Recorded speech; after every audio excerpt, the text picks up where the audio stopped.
नमस्कार प्रणाम आदरणीय श्रोता अभिरुवा सुनत बानी रेडियो सानवी 96.4 मेगाहर्ट्ज कार्यक्रम आमने सामने के साथ हम कार्यक्रम प्रस्तोता विशाल यादव रोरा लोग इनके साथ उपस्थित हो चुकल बानी।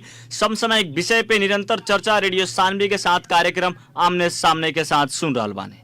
कार्यक्रम आमने सामने के साथ आज विशेष करके हमने फोकस करम सन देवताल गांव पालिका के लेकर के वहाँ चरको विवाद देखे के मिल बाटे। वहाँ कुछ दिन पहले संपूर्ण वार्ड अध्यक्ष जी लोग अनशन में भी बैठे वाला रहने, लेकिन अनशन का है स्थगित भइल।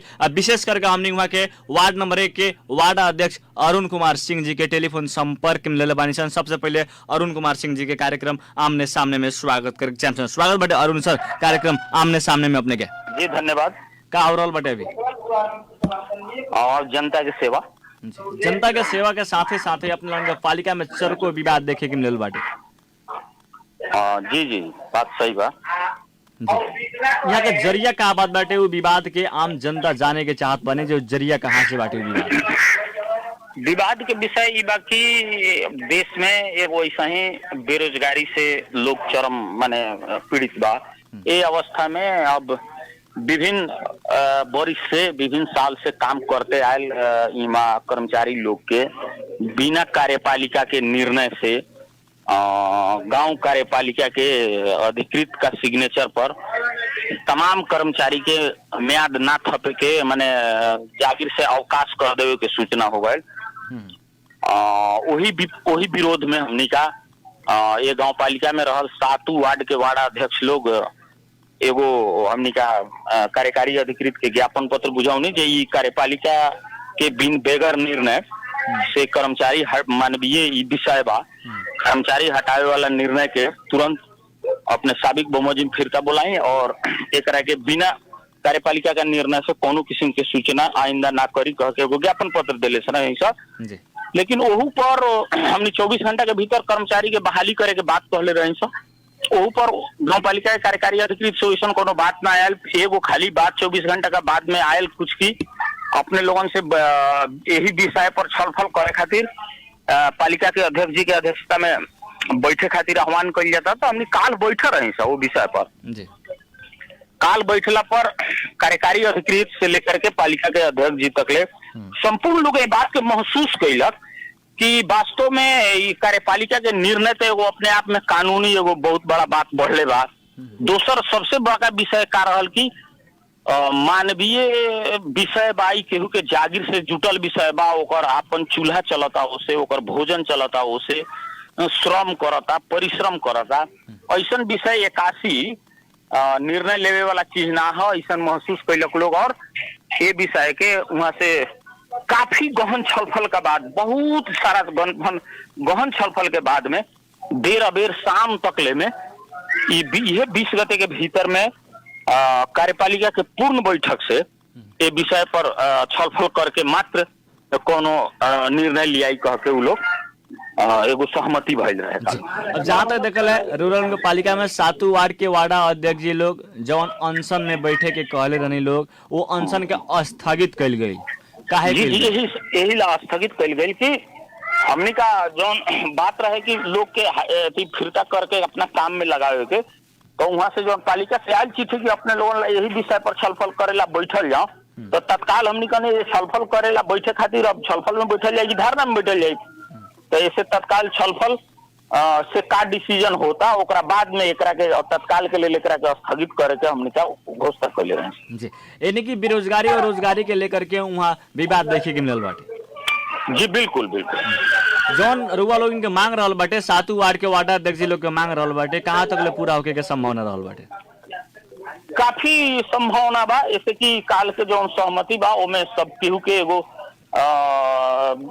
माने दिल से एगो भावनात्मक विषय भी आयल कि कर्मचारी एक केहू जनप्रतिनिधि अगर कोई पहले जीतल बा या हारल बा, पहले से अगर उ सेवा करता काम करता तो हो सकता कहियो ओकर कोनो राजनीतिक हिसाब किताब से सहयोग कैले होखे ना कैले होखे। अब वो विषय के हमनी का जब एगो निर्वाचित जनप्रतिनिधि भइनी सब तो हमनी के अंदर में काल हु दोसर सरकार के यदि कर्मचारी रहे तो आज हमनी के सरकार के कर्मचारी बा संपूर्ण पर एगो माने एक नजर से हमनी का नजर देखे के हुई, ई ना कि ई पहले के बा ई बाद के बात, ई पहले दूसरा के ह अभी हमनी के ना हो, ऐसा किस्म के ना देखा जाए, वो महसूस भई रहे कालू।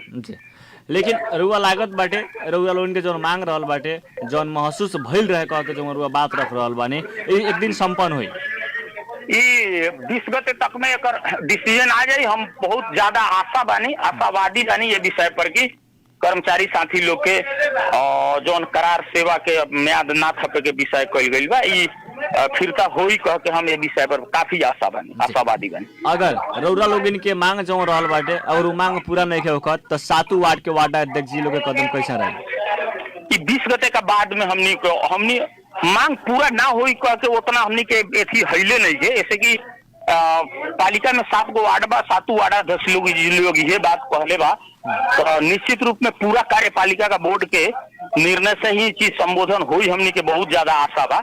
यदि वैसन कथम कदाचित ना भइल तो वो बात के हमनी का एकरा बाद में बैठक में अगर वैसन बात होता तो ओकरा बादे में हमनी के फिर वार्ड अध्यक्ष जी लोग बैठ के कोनो निर्णय ले। वार्ड अध्यक्ष जी अपने के न्यूज में भी देखे कि सामाजिक संजाल के माध्यम से जो वार्ड नंबर 1 के वार्ड अध्यक्ष जी के बदनाम करे के खोजल जात बाटे अरुण कुमार सिंह जी के। बिल्कुल ई तो के ना ये बानू जी कि ई तो हमरा माने आश्चर्य लागता कि एक तरफ से सिफारिश करावे के नाम से आवे के माने सेवाग्राही बन के, लेकिन वो सेवाग्राही के एगो खोल मात्र रहता, जैसे कि सेवाग्राही के खोल कहला जब कोनो चीज के खोल में फलना चीज आयल बा माने वो लखा टाइप से सेवाग्राही के नाम पर सेवा लेवे आयल बनी कह के आवे के और वार्डाध्यक्ष से अनावश्यक विभिन्न नियम विपरीत के विषय पर सिग्नेचर खातिर डिस्टर्ब करे के, डिस्कस करे के, काम में बाधा अवरोध पुगावे के ई विषय बा। एक जैसे बराबर लोग करत रहता, लेकिन उसे हम अगुतात नहीं की, हम अगुताए वाला भी नहीं की जी। नियम से मिले वाला काम सब हुई जी। यानी कि सामाजिक संजाल में ई भी देखे के मिलता अपने के वार्ड के दुआरी पर कुछ लोग फेसबुक लाइव में आके फेसबुक सामाजिक संजाल में भी वार्ड अध्यक्ष जी सिफारिश करे में ABCD काथी वहाँ लोग कह रहल बानी, समय बहुत कम बाटे और बहुत कम समय में नॉर्मल तरीका से हम प्रस्तुत करे के चाहत बानी, तो वास्तव में ओकर जरिया का बात बाटे जो वहाँ के आम जनता जी लोग फेसबुक लाइव आके कुछ बात रख ले ओमे काबा जे कोई माने एगो माने राम नाम के व्यक्ति का सिफारिश लेवे के बाद जेकरा हमरा आमदनी माने 10 लाख बा 8 लाख बा ये चीज प्रमाणित करी। हमर बात ही रहे कि अपने के आमदनी यदि 10 लाख बा, विदेश से आमदनी बा बेटा अपने के कमाता तो विदेश से तो नगद रुपया ना आवेला, बैंक मार्फत रुपया आवेला, तो अपने के 8 लाख का है 10 लाख अगर हुई आमदनी तो 10 लाख का ना लिखल जाये, बैंक स्टेटमेंट के एगो एथी खाली में रख दे जाओ सिफारिश में, अपने कारी एक 8 लाख होके 8 लाख से सही करवाओ जाओ, 10 लाख होके 10 लाख करवाओ जाओ, और 10,000 होके तो 10,000 पर कराओ जाओ। बस यही विषय के लेकर के वो लोग मिसाल बनैले बा जी। इतने बात नियम विपरीत ना होके के चाहिए वार्ड अध्यक्ष जी और कथन रहल बाटे नियम विपरीत पर हम साइन ना करें। हाँ बिल्कुल ना करम। यानी कि जहाँ तक कुछ लोग के मन में भी शंका हुई अपन पक्ष के व्यक्ति लोग के कहीं वार्ड अध्यक्ष जी नियम विपरीत हो चाहे जेंग हो साइन कर देते हम, अगर विपक्षी आदमी जाता तो ना करते हम कह के ऐसा कोनो शंका वाला बात आम जनता के भीतर में जैसे से पदभार ग्रहण कैले बानी नु तो ऐसे हम अपने के लोकप्रिय FM रेडियो सानवी का मार्फत में संपूर्ण आम जनता सेवाग्राही के कहे के चाहम कि हम अरुण सिंह जहिया से पदभार ग्रहण कैले बानी तहिया से हमरा ला संपूर्ण जनता हमर जनता हमरा खातिर कोई पक्ष विपक्ष नहीं है जी। यानी कि चुनाव भी रुआ पहल का बार जीतल बानी अरुण साहब जी। बिल्कुल। जनता परिवर्तन कैले बानी और जनता परिवर्तन की ओर जा रहल बानी, परिवर्तन खोज भी रहल बानी। कौना कौना ढंग से अपना वार्ड में परिवर्तन करे वाला बानी रहुआ? अभी तो हम पदभार कैला मतलब माने 90 दिन के भीतर में करोड़ों रुपया के कृषि के कार्यक्रम पदभार ग्रहण कैला का 1 महीना का अंदर कृषि मंत्रालय संघीय मंत्रालय से जाके पहल करके है आषाढ़ के अंतिम महीना में कृषक दाजू भाई ला लगभग करोड़ों के परियोजना जो डीप ट्यूबवेल बा ओकरा के हम डीप ड्रिलिंग के काम पूरा संपन्न कैले बानी। बाकी काम सब चल रहल बा। अन्य अपने के शिक्षा में वही लखा हमार ध्यान बा, स्वास्थ्य में वही लखा ध्यान बा, कृषि में वही लखा ध्यान बा अपने के ई एगो बा एकरो विकल्प अपने के विद्युतीकरण बा, खेत सब में उ करे के बा, कृषि सड़क बा उ सब करे के बा। शिक्षा में प्रत्येक विद्यालय में हमरा सीसी कैमरा रख करके वार्ड में बैठ के प्रत्यक्ष निगरानी में प्रत्येक कक्षा के अवलोकन माने 10 to 5 करे के बा जी। यानी शिक्षा कृषि में विशेष फोकस राउट देखे के मिलल बाटे जी। स्वास्थ्य में भी शिक्षा में जहाँ तक सीसी कैमरा दे के निगरानी करे के रुआ बात तो रखनी है। शिक्षा में भी कुछ आम जनता के कंप्लेन रहल बाटे, आम जनता के शिकायत रहल बाटे, विशेष करके रुआ समझाने के चाहे रुआ अभी तक ले जब से अपन रुआ पद ग्रहण कैले बानी तब से अभी तक ले शिक्षा और स्वास्थ्य में कई बार अनुगमन कैले बानी रुआ? जी बिल्कुल अनुगमन करनी है, अनुगमन पटक कैले बानी, लेकिन परिवर्तन बिल्कुल अभी कुछ करे नहीं पाए सकल। अनुगमन के क्रम में रुआ कथी कमी कमजोरी लोकल कर और गांव के शिक्षा और स्वास्थ्य में? शिक्षक के तालीम के कमी बा, स्वास्थ्य में सामग्री के कमी बा, विद्यालय में विद्यार्थी के कमी बा, अभिभावक के उतने कमी बा, अनुगमन के उतने कमी बा। मतलब यावत विषय बहुत सारा हम माने अनुभव कैले बानी जौना ये सब पर एगो समग्र हमार योजना बने के काम चल रहा बा। शिक्षा में रुआ जहाँ तक बताओ तनी विद्यार्थी के उतने ही कमी कमजोरी रहल बाटे, अभिभावक के उतने ही कमी कमजोरी रहल बाटे, विभिन्न कमी कमजोरी रुआ शिक्षा में बता रहल बानी। एक सुधार करे के खातिर कैसन कदम बाटे रहा? शिक्षक लोग के जो माने कबलई समय पर जो ट्रेनिंग तालीम देवे के व्यवस्था वो लोग के समय अनुसार के जो आधुनिक शिक्षा सब जो परिवर्तन होत रहा था वो सब के बार समय पर वो लोग के तालीम पालो करके सिस्टम बाई सिस्टम तालीम करावे की, विद्यार्थी कैसे ज्यादा से ज्यादा सरकारी विद्यालय में कैसे आकर्षित हुई वो लखा से ना पुगता। अगर शिक्षक से तो हमनी का गाँव पालिका से अपने के बोनाफाइड इंटेलिजेंट टीचर के बहाली कर करके समाज में एगो बतावे कि जी ना अभी बोर्डिंग स्कूल हो गए, अभी सरकारी ना बा पूरा माने बोर्डिंग लखा पढ़ाई होता, एगो ऐसा माहौल बनावे के ऐसा किसी की नीति सब हम बना रहल जी। ऐसा नीति बनला के बाद में हमनी के आम जनता के भी शिकायत सुने के मिलेला। वार्डा अध्यक्ष जी बीतल समय में रउआ भी शिकायत कैले होके या सुन ले होके, रउआ भी एगो राजनीतिक क्षेत्र में लागल व्यक्ति बानी, निर्वाचित जितना भी स्थानीय जनप्रतिनिधि जी लोग रहे लोग जितना भी शिक्षा में सुधार हो जाओ, लेकिन वहाँ के अपन बाल बच्चा लोग वहाँ के सरकारी विद्यालय में सामुदायिक विद्यालय में ना पढ़े नहीं लोग, प्राइवेट में पढ़े नहीं लोग। लेकिन रउरा लोग इनके बाल बच्चा बिहान भैया के दिन में अगर सुधार के ओर जात बाटे वहाँ के शिक्षा तो रउरा लोग इनके बाल बच्चा उ सामुदायिक विद्यालय में पढ़े लोग आके प्राइवेटे में पढ़े लोग। निर्वाचित जनप्रतिनिधि, नन निर्वाचित जनता या पदधारी कर्मचारी हम यही विषय में लागल बनी कि विद्यालय के व्यवस्था ऐसा हो कि निर्वाचित जनप्रतिनिधि से लेकर सार्वजनिक पद धारण कर जितना भी लोग ये वार्ड में बा वो तमाम लोग ये ना चाहे जे हमारे लड़का बीरगंज काठमांडू चारों तरफ जाए और पढ़े।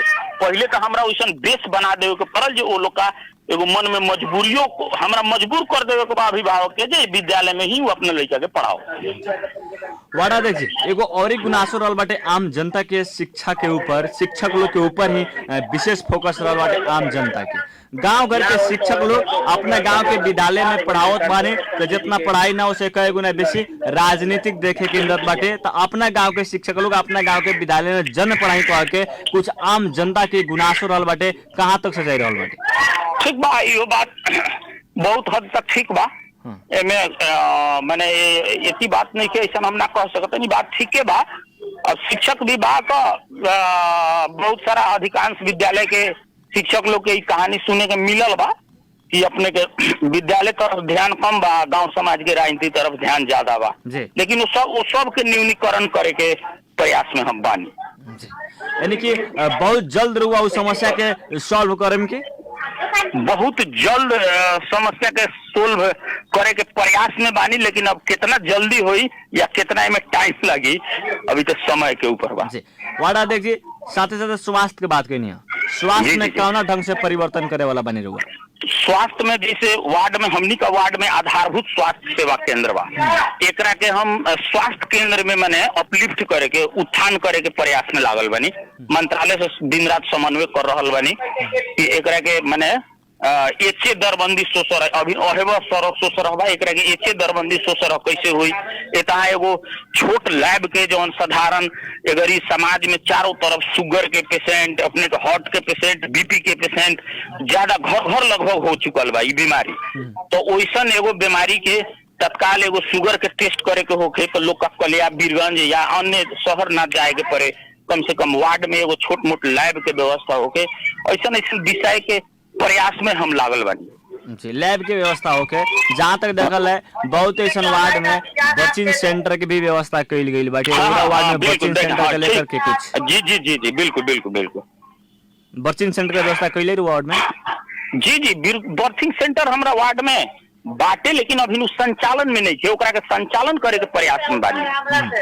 एम्बुलेंस भी बहुत ऐसा पालिका, बहुत ऐसा वार्ड अध्यक्ष जी लोग अपना आम जनता के खातिर एम्बुलेंस फ्री रखले बानी। बहुत ऐसा पालिका 50% पर चला रहा बानी। बहुत ऐसा पालिका विभिन्न तरीका के एम्बुलेंस में छूट सेवा सुविधा रखले बानी। लेकिन राउर वार्ड राउर पालिका कैसे अवस्था रखले बा एम्बुलेंस में? हमरा पालिका में एम्बुलेंस तो बा, दूगो एम्बुलेंस बा, दूगो, परंतु हमर वार्ड और छिमेकी वार्ड लगा के एक दूगो वार्ड के बीच में मतलब संघीय मंत्रालय से राजस्व छूट में होखे या कोनो दूतावास से सहयोग होखे, वैसन विषय काउंसिलर लोग से भी एक दो आदमी से बात भइल बा। अब देखी कहाँ तक ले पहल सार्थक रहा था। यानी कि प्रयास कैले बनी रहुआ? जी बिल्कुल हम कैले बनी, प्रयास कैले बनी। 15 अगस्त के उपलक्ष्य में थोड़ा सा उन्हें से भी सहयोग होखेला, वो विषय पर हमार ध्यान गइल बा, उन्हों प्रयास कैले बनी। संघीय मंत्रालय में भी प्रयास कैले बनी, सरकारी अनुदान छूट के एगो देवेला लोग, तो वो सब पर बात हो रहल बा। कृषक लोग के बात रहुआ कहने जे कृषि में भी हमार फोकस रहल बाटे, ध्यान रहल बाटे। कृषि प्रधान देश कह के एगो नेपाल के चिन्हल और सबसे बेसी मार में पड़े लोग तो नेपाल के ही कृषक लोग सबसे बेसी मार में पड़े लोग। कृषक लोग के खातिर कैसन कैसन योजना रख ले बनी लोग? तो देश के विडम्बना बा, देखल जाए बड़ा बढ़िया बात अपने कहल गई। कृषि एगो हमनी के देश में जो धरती माता के सीना पर हर चला करके, हल जोत करके सारा लोग के माने भोजन चला रहल बा और ओकरा के पालता पोसता, वैसन लोग के सुविधा खातिर ई दुखद विषय बा कि संघीय मंत्रालय भी आज तक ले कोनो खास जोरदार पहल करे ना सकल, ओकर मल के जो समस्या बा आज तक ले समाधान ना कर सकल। ई अपने के लोकप्रिय रेडियो सानवी के मार्फत संघीय मंत्रालय से भी हम कहे कि ये पर विशेष ध्यान हो कृषि के प्रति। दोसर बात, हम अपन जौन पालिका से करे वाला बात बा ओकरा खातिर हम अपने के कृषक लोग के विषय में जितना भी मल बा, ये मल के हम एक बार पूछले रही, कृषि शाखा में बात कैले रही, तो मल के संबंध में जो नेपाल से मतलब आयात करे वाला जौन बात बा, वही में हिस्सादारी में बहुत सारा न्यून परसेंटेज के एक संख्या बा। ऐसे ही मल वाला समस्या के थोड़ा सा समस्या विकराल टाइप के तो रही, लेकिन वो थोड़ा सा कम कैसे होते जाई ए पर बात कृषि के शाखा के प्रमुख लोग से बात हो रहा बा। थोड़ा कानूनी जटिलता सब कहीं कहीं आ रहा बा, जौना से कुछ समस्या उत्पन्न हो रहा बा। फिर भी ओकरा के कैसे माने प्रयास करके सफल हमनी कैसे होखम, ओमे हमनी लागल बनी। अभी देखी कहाँ तक ले सक्सेस होता नहीं सब। वार्ड नंबर 1 में रौरा वार्ड के ही बात की ले, वार्ड नंबर 1 में जितना भी सामुदायिक विद्यालय बड़ा सन उस सबके भौतिक पूर्वाधार कैसे रहा? बहुत कमजोर बा। देखल जाओ ई तो का कहीं हम विद्यालय के भौतिक अवस्था भी कमजोर बा, शैक्षिक अवस्था भी कमजोर बा, ना कहीं अनुगमन अवस्था सब अवस्था कमजोर बा। अब इस सब के सुधार के तरफ ही नया नया निर्वाचित जितना हमने के बानी से लागल बानी सब, देखी जितना कितना कर सकत बानी से प्रयास में बानी सब। भौतिक पूर्वाधार में कैसन कैसन योजना डलले बानी लगा रुआ लोगी?